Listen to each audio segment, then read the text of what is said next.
A long time ago, a single gun killed many, sparked by a lighter, yet it also sparks a light for the future. This lighter was eventually picked up by a man who was about to be tortured, until it was lit and a horror consumed him. Elsewhere, we're reintroduced to Kaoru, who's looking for a man named Koga, but his butler Gonza says Koga will be out for a while. Kaoru is okay with that. She's learned to be patient. In another realm, we see a man in black worried about horrors awakening once again, but his guardian, named Grace, says she's already sent a Makai Knight. Next we see a man in a white coat, ready to hunt down the horror. The man in white is Koga Saejima, the Golden Knight, Garo. He slays the horror, but is ambushed by a curse created by a robed figure. Back at home, Koga takes a closer look. He's been cursed by the seal of destruction. Where there is light, shadows lurk and fear reigns. Yet by the blade of nights, mankind was given hope.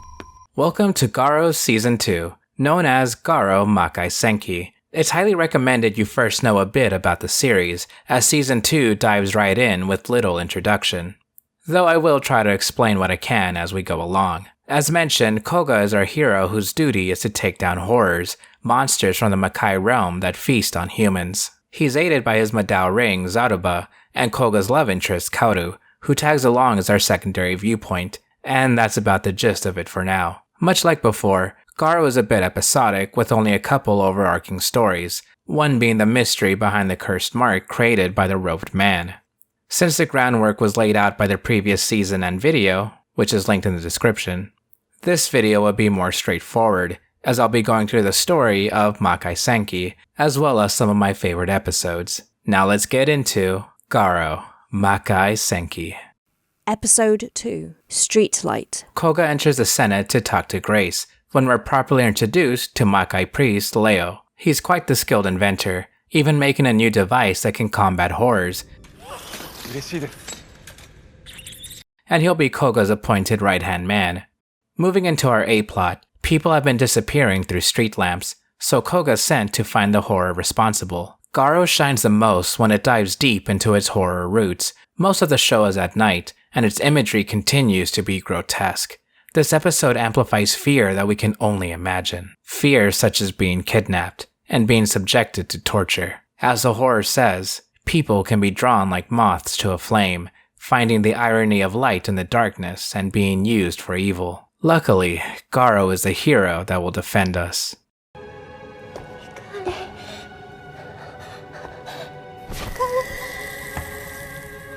Reunited after so long, Kaoru and Koga share a moment.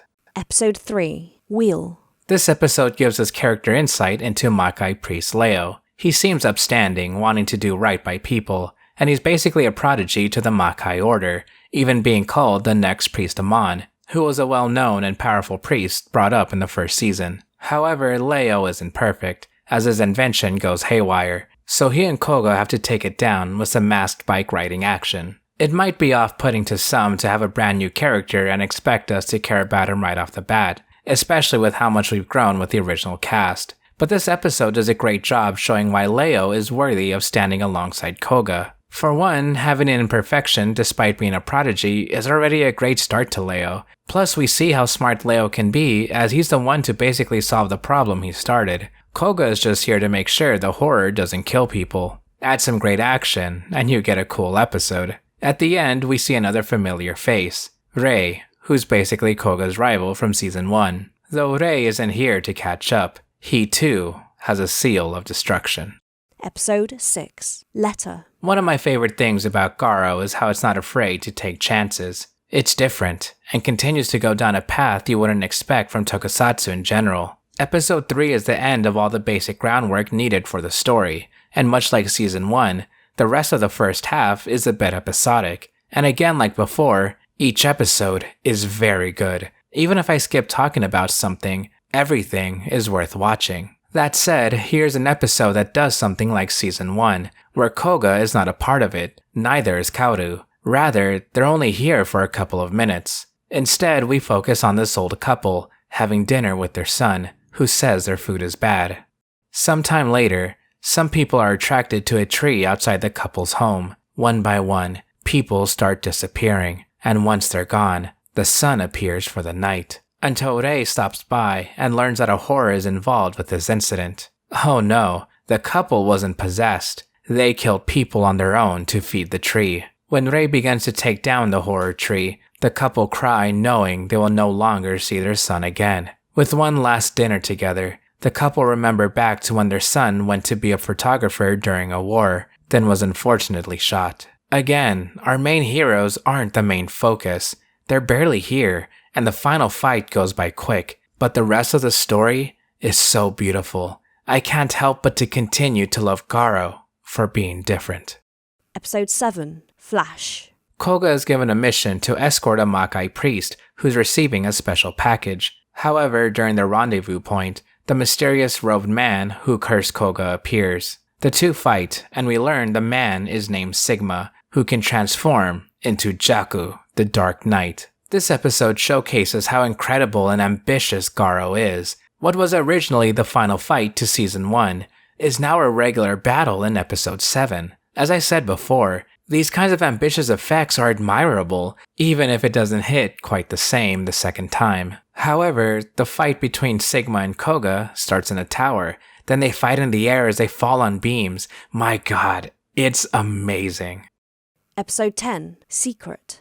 Koga is busy on a hunt, so Kaoru decides to tag along with Leo as he searches for his spirit beast. As I say so often, one of my favorite story elements is world building, and this episode is probably one of my favorites in the entire Garo franchise. The episode is just Kaoru and Leo going from point A to a very far away point B within the city. Along the way, we're shown a figurative other side of the Makai world. One of the riskiest things you can do with world building is over-explaining certain elements, because then the intrigue can go away.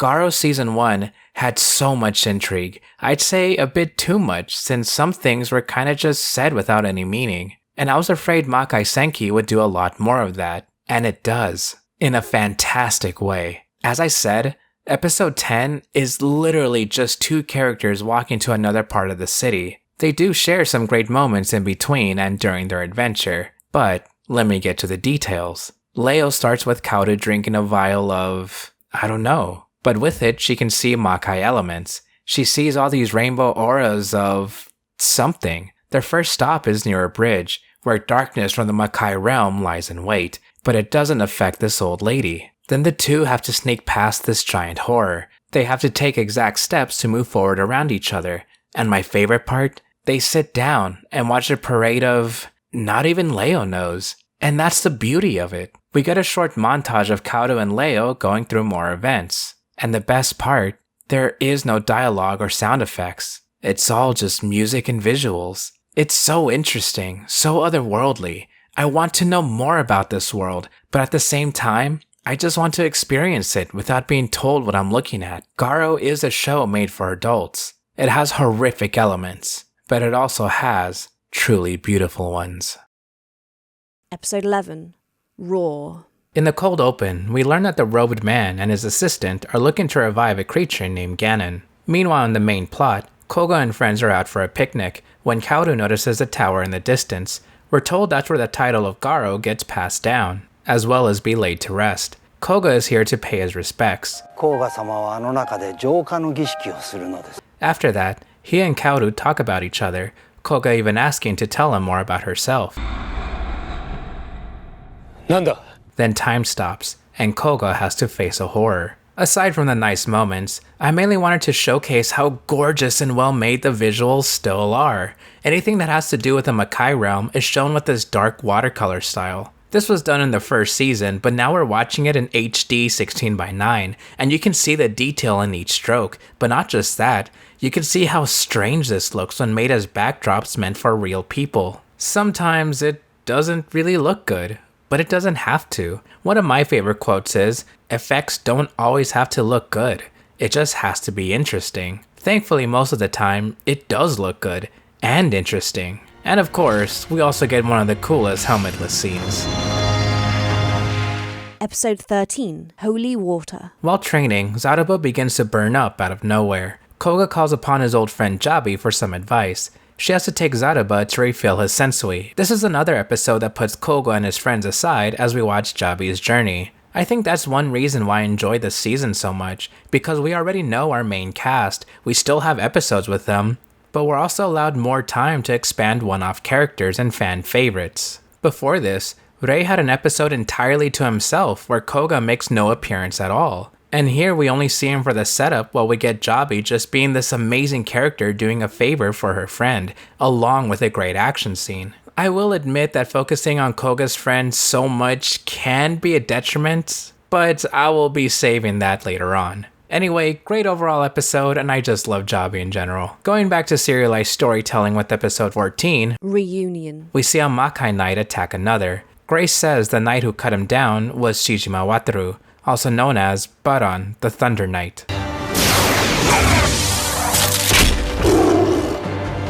Now it's up to Koga to capture Wataru and bring him back for judgment. Before his mission, however, Grace says someone named Gajiri wants to speak with Koga. Our Golden Knight enters another realm and kneels before Gajiri, a grotesque creature who knows of Koga's curse. Gajiri tells Koga to keep his light intact, otherwise the curse will kill him. Meanwhile, another knight goes to fight Wataru. Some of you might know this man in white and red as another of Koga's allies, Tsubasa, alias Dawn the Midnight Sun Knight. Koga and Leo barely arrive in time to rescue Tsubasa. He reveals that he also has the Seal of Destruction. The knight that we thought Wataru killed arrives and saves that Wataru is innocent. He was just possessed by a horror. After a long battle, Wataru explains that a priest cursed him, another victim of the robed man, but Wataru also notices a charm on Koga's jacket. These two men already knew each other, which we'll see in Episode 15, Brethren. From the Garo seasons I've watched, each one has a special episode taking place in the past to give context to characters and lore. Season 1, the chapter of the Black Wolf, gave us a look into Koga's upbringing and the death of his father, the previous Garo. Makai Senki, episode 15, starts with Koga fighting a horror, one that he happens to know. Flashing back, we see a team of young knights in training receive a teacher, Wataru. He's known to be extremely tough, and he's given a group of ragtag youngsters. We never get to learn their names, only the color they're assigned to, because in case they become knights, their real names can't be known by civilians. Their training is tougher than expected, but they keep at it, encouraging each other, but fully knowing the stakes of their lives being on the line if they become Makai Knights. Eventually, they win a competition and become stronger. One night, they even banter about being able to fight each other, and they bring up rumors of a Garo inheritor of the Saijima clan being here at camp. The next day, they lose a competition, and feeling utter defeat. But Wataru explains they have something better, a camaraderie between brothers. He gives each boy a charm. Later that night, all the young boys are out and about, having a good time. Oi, Shiro! Hayake! Mou junbi de...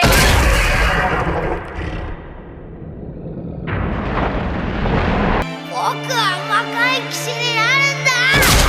Yamero! The only surviving boy, the one with the white bandana, turned out to be Koga. Back to the modern day, Koga kills a horror that did this.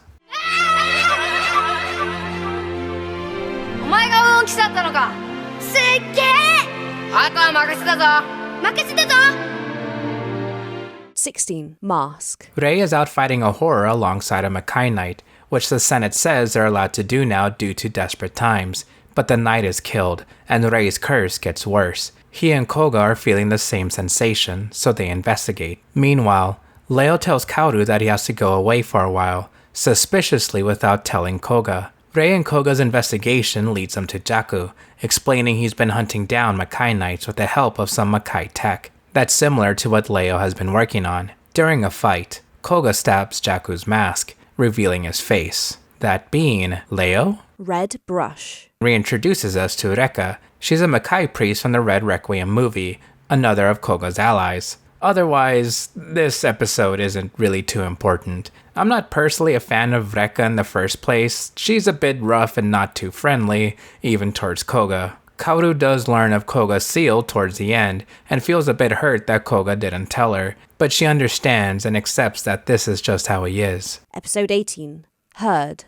Grace tells Koga that some Makai priests have been sympathizing with who they believe is Leo and took his side. wanting to end the era of Makai Knights and be the true protectors, fighting horrors themselves. Koga then chases down a Makai priest to take back some items. That's actually most of this episode, and it's great, especially when he has to fight through a cave full of horrors. But fast forwarding, Jaaku kills a priest and takes the items he was holding for a certain plan. Koga is too hurt to fight, and then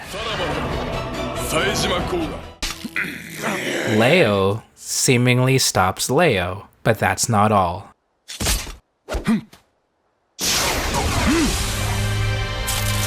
Leo is Rodo, the Flash Knight.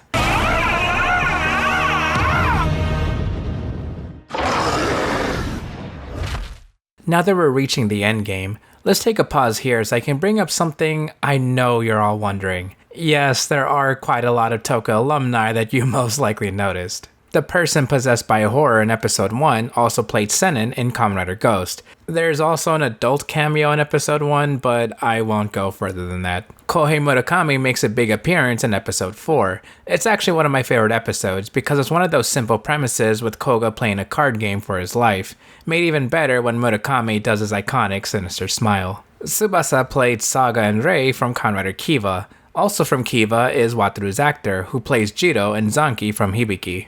There are way more than this, but I just wanted to give you some small nuggets in case you watch the show for yourself. Long ago, there were two brothers, Leo and Sigma. They were training to be strong under their father. Leo wanted to be a priest, and Sigma a Makai Knight. However, Sigma left the family, leaving Leo as the sole heir of the Rodo armor. There was a woman, Mio, who went to search for Sigma alone. Then one day, Sigma returned and promised to destroy all horrors. It seemed impossible until Sigma found that he just needed the power of a monster named Ganon. Mio knew this was wrong and called on Leo for help, but Sigma insisted and lost Mio, giving his life to Ganon. The time has come. The time for the Seal of Destruction is nearly up, and Sigma challenges Koga. Episode 20, Train. Makai Knights and priests have gathered at the Senate when Sigma awakens a Makai train. The knights are seemingly about to go at it with each other until Koga arrives, and the knights know to stand down to the Garo. However, this was a trap to lure in the knights, unable to escape from this room. With no other choice, Koga decides to make a contract with Gajiri. Zaruba warns him of the consequences, but this is the only option. Koga asks Gajiri to transport him onto the Makai train, where Leo and Sigma are fighting. Atop the train on the night of a full moon, Koga joins Leo to stop Sigma. As Sigma nearly finishes his ritual, Koga gets back up and cuts off Sigma's arm, but now the train is out of control and crashes into the earth. Episode 21, Stronghold. Koga wakes up in the wreckage as creates a new arm from Ganon's remains, summoning a horde of horrors and taking Koga captive. Leo and Rei try to make their way to Koga while fighting a horror. Rei even makes it inside Koga's captive cell, but Koga pushes him away. Reka does the same, flying her way into the organic prison, but again, Koga seems like he doesn't want to be saved. Sigma makes it to this final location, and our heroes are at their wits' end. Although Kaoru has some words to share, words from Koga about not wanting to have anyone die today.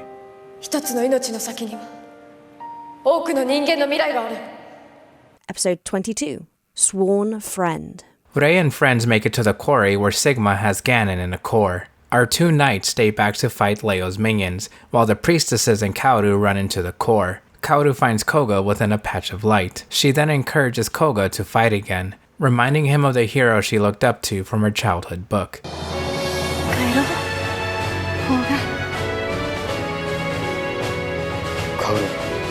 With that, Koga is freed, but the core dives into what Leo calls the Shin Makai. Our knights attempt to fight Sigma, but it's too late. Sigma is absorbed into the core, meaning Ganon has awakened. Episode 23, Golden. The core has evolved into a monster, and horrors are overwhelming our knights. Koga slices through the core monster's legs, but even that's not enough, until Makai priests gather around the quarry to help seal the core. In the distance, Tsubasa falls into the Shin Makai, along with a large number of Makai knights. The fight to the core is nearly over.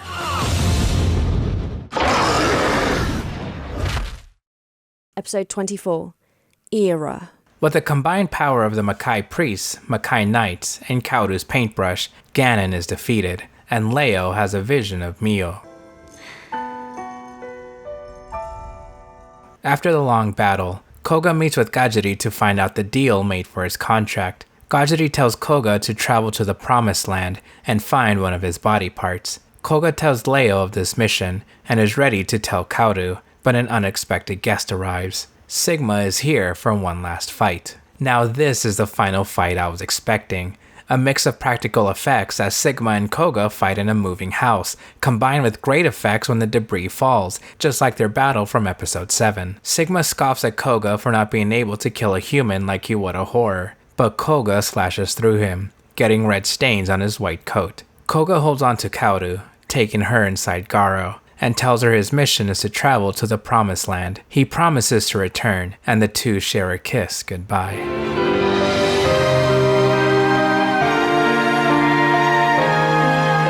For our endings, we see Tsubasa and Wataru training new knights to be. The priests continue their own training, Rei has his next mission, and Kaoru becomes a published author. After the credits, Kaoru sees a vision of Koga, then he disappears. She walks off, and...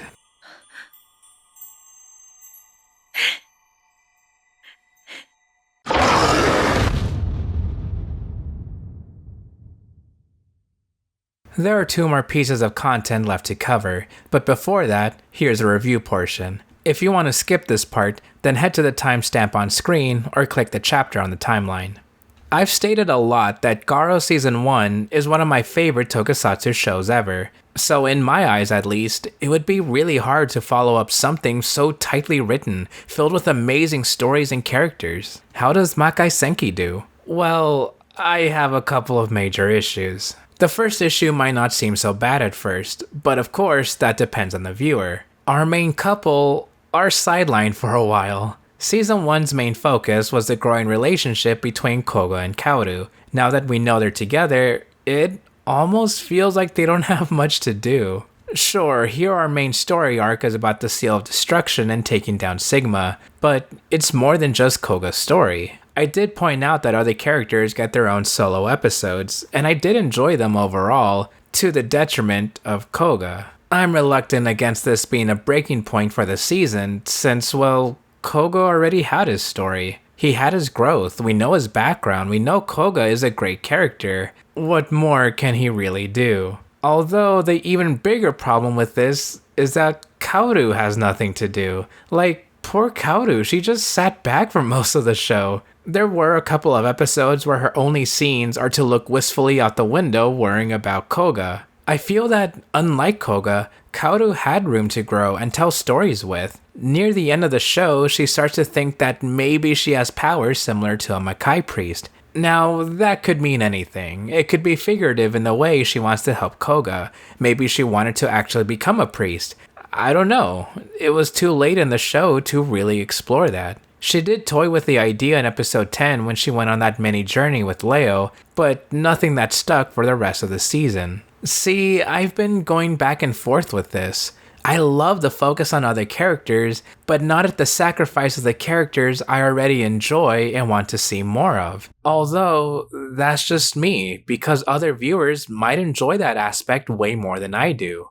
I guess it only sucks more because this is near the end of Koga's story, and I want more of him, but at the same time, what more can there really be, and what more can he really add? The second issue is how focused, yet unfocused, the whole story seemed. The chapter of the Black Wolf had a very easy structure to follow. The first half was episodic to get to know the characters. The second half became serialized as the characters have a big threat to fight. Makai Senki gives us a mostly serialized idea, but episodic elements are throughout the season.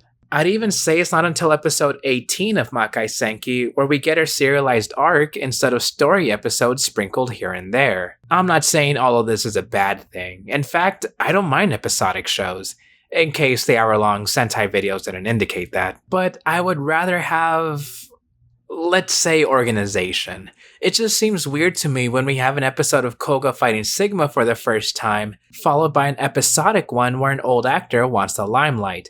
then an episode of Rei fighting a swordsman from the past that doesn't have to do with anything current, and then the one with Leo and Kaoru on their mini adventure. The craziest thing is that even though I didn't bring up those episodes, I actually really liked 8 and 9. Episode 8 gave us really cool action scenes with Rei in a 1-to-1 sword duel, while 9 gave us cute moments with Koga and Kaoru watching a play. Sure, they don't progress the story per se, I'm not asking them to, but in between the big confrontation with Sigma and giving us world building of the Makai realm, it feels like the momentum drops in places where it really shouldn't. Despite these two major issues, I would still say Makai Senki is the quote-unquote better season. Hey, if you're a recurring viewer of my channel, then you know I gotta throw a twist in there. Yeah, I think the overall story is better.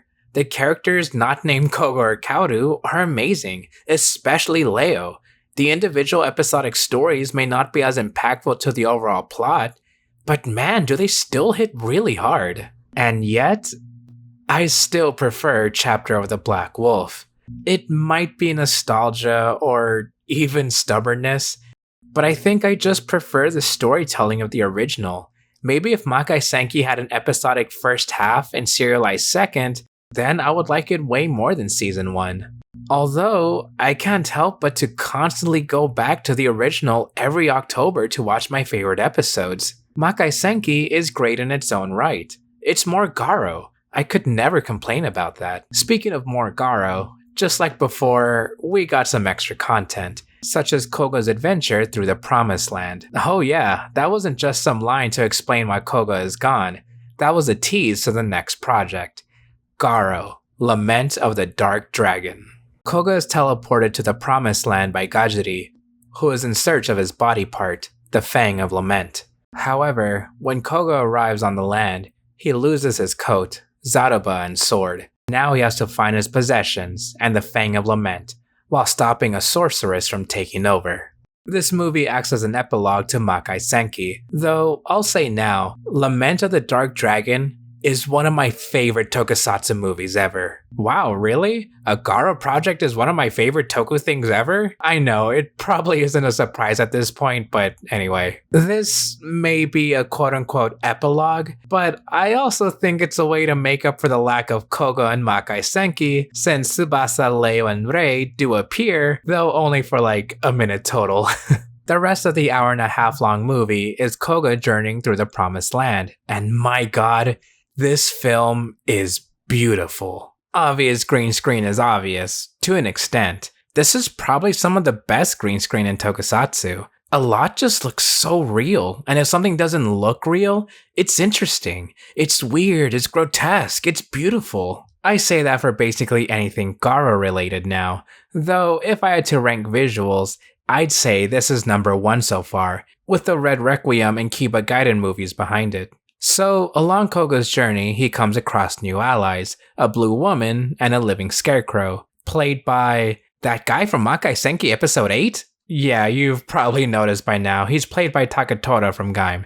Anyway, the other element you guys expect for me to enjoy here is the world building. The Promised Land is separate from the Makai, so rules and lore are different. Koga meets the scarecrow and gave it life by giving it a name, Scarecrow. But naming something is dangerous, as it's basically giving life to the nameless and forgotten. This world is weird and ugly, not everything is explained, and that's just the way I like it. Oh, I also like this Koga with a scarf instead of a coat. He's neat. I wasn't gonna go over everything, of course, but hey, if I'm praising the movie so much to say that it's one of my favorite toku films, then that's probably enough to count for something. And you wouldn't want me to spoil the ending, right? If you're a fan of Garo like I am, then I'll keep a certain ending cameo a secret. Otherwise, I actually did already spoil the real ending. The post-credit scene to Lament of the Dark Dragon is actually the final scene of Makai Senki. Kaoru walks out and sees a bright light, smiling as she sees Koga in person.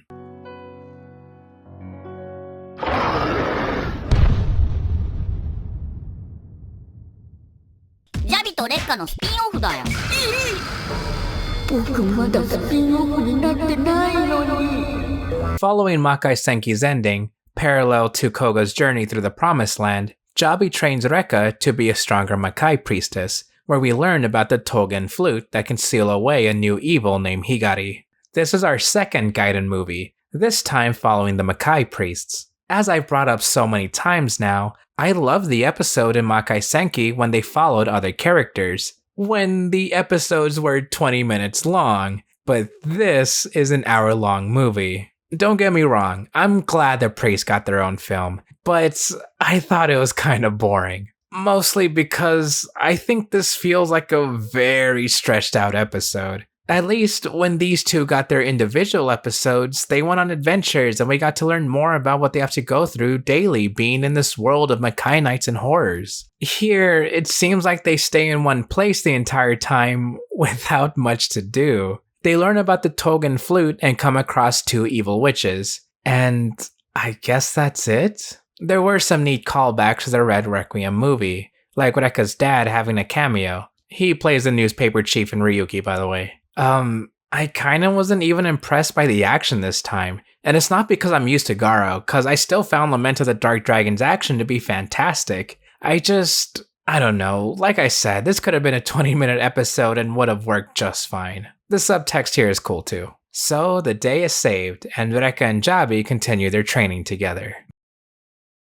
Before we end off this video, there's going to be a lot of context I'll need to cover here, and it's quite important for my Garo retrospective series as we continue forward. Garo Season 1, the chapter The Black Wolf, ended on March 31st, 2006. Makai Senki aired on October 6th, 2011. In between all that, there was very little content, and very far between. The Beast of the Demon Knight special was in December 2006, and we didn't get any more Garo until 2010 with Red Requiem. Then 2011 rolled around and the floodgates opened, starting with Kiba Gaiden, then Makai Senki. Luckily, we didn't have another long hiatus because Lament of the Dark Dragon and the Tougen Flute both aired in 2013. Although, another project began on April 5th, 2013, that being Garo, the one who shines in the darkness. But this is not a Koga story. In fact, it has nothing to do with anything before it aired.